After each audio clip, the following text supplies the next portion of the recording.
This is Daryl Whitman with Destination WVF TV. Thank you for watching.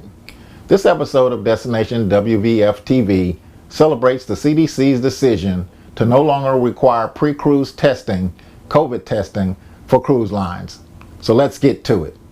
On July 18, 2022, the CDC released a statement that read, "As of July 18, 2022, CDC's COVID-19 program for cruise ships is no longer in effect.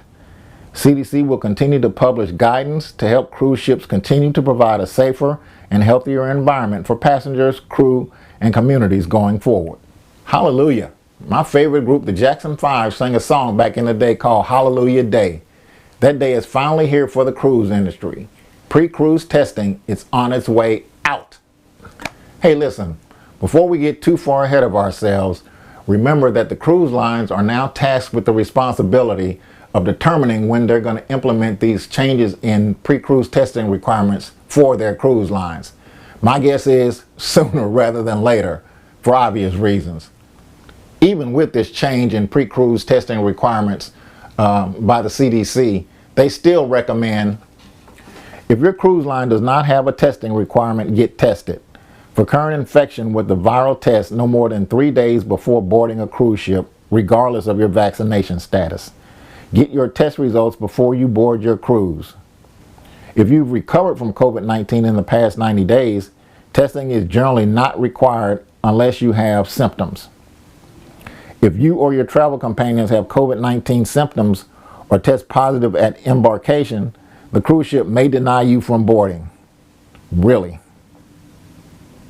If you are allowed to board, you may be required to isolate or quarantine depending on your symptoms and your test results.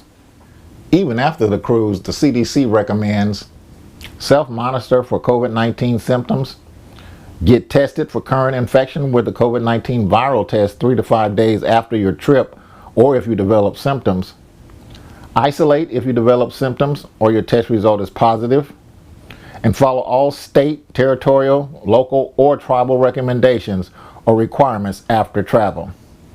So look, all of this is just common sense stuff anyway. We probably should already be doing it after we get off a cruise. So now we just play a waiting game to see who goes first in the race to drop their pre-cruise testing requirement. My money's on Norwegian since they've already done so overseas. What's your guess? This is Daryl Whitman. Thank you for watching. Remember to like and subscribe, and we'll see you on the next episode of Destination WVF TV.